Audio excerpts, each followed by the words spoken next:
Guys, here we go. Week 3 wide receivers. Obviously, you know what I struggle with.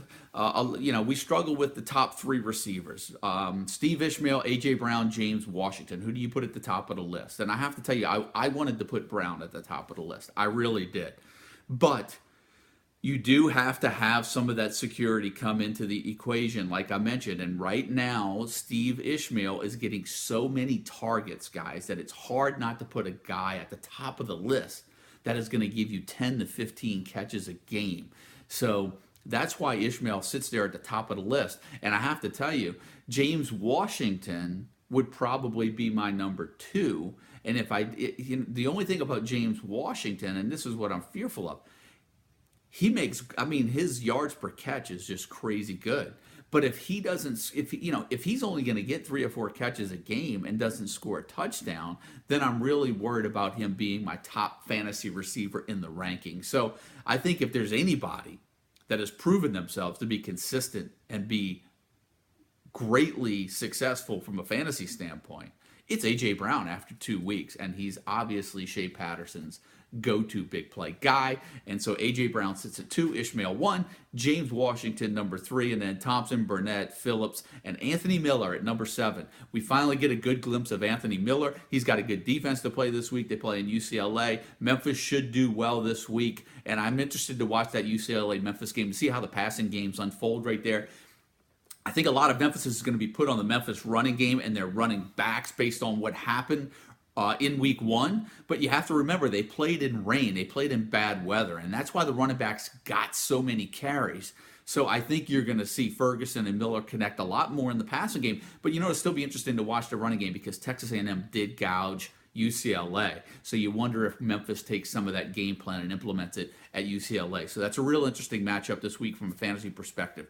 Richie James at number 12, right? They play at Minnesota. I think this possibly, this won't be the toughest defense they played. I think Vanderbilt will be, but Minnesota's going to offer a really stern test. I think they're going to feed Richie James. I think he'll get a lot of touches. I just don't know if I see Middle Tennessee scoring a lot of points. And Brent Stockstill is questionable going into Thursday, so I'd be curious to see what happens there. Maybe we get Richie James out of the Wildcat.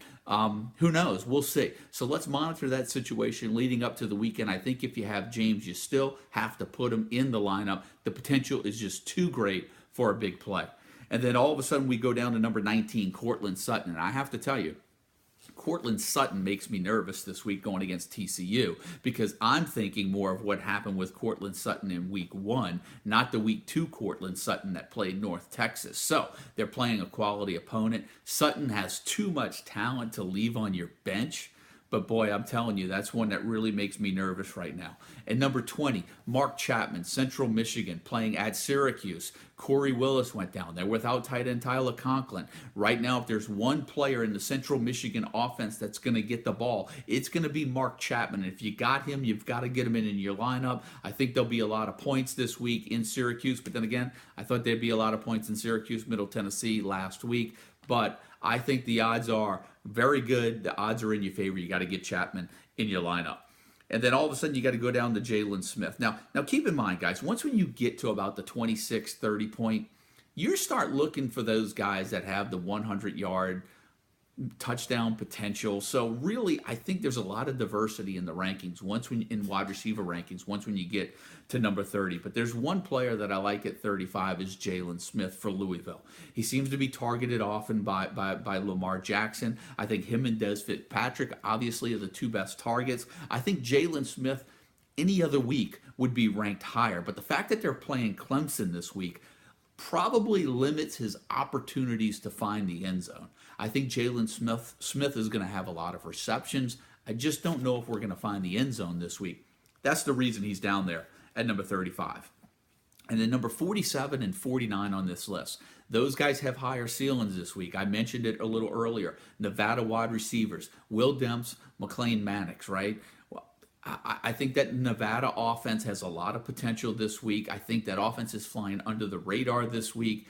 And those are a couple of wild cards at receivers. I think you got to look at getting into your lineup, particularly if you need help at a wide receiver 3 or a flex spot this week in those full FBS leagues. Number 58, Jeff Badet, Oklahoma. I happen to think Jeff Badet Okay, this is my personal opinion on Jeff Baddick. I think he's going to outperform this number 58 ranking. I see a big play from Jeff Badditt. I could actually see Jeff Badditt in the top 30 of wide receiver rankings when week 3 is in the books. Playing at home against Tulane. Tulane's defense is respectable now. Don't get me wrong. They almost upset Navy last week, but they're not on Oklahoma's level. And I think Jeff Badditt takes the top off of one of these, defenses on one of these possessions. And I think he's really set up for a big game right here this week. Keyshawn Johnson at 59. I noted a week ago that Keyshawn Johnson should be a bench against Alabama, Washington, and then they have a bye week. Some of you all might have dropped him. I don't know. Some of you all might have kept him. But Keyshawn Johnson still managed to catch 8 passes against Alabama last week. And so I think you have to consider him as a wide receiver 3 or a flex option this week at Washington. And then number 60, Travis Fulgham over at Old Dominion.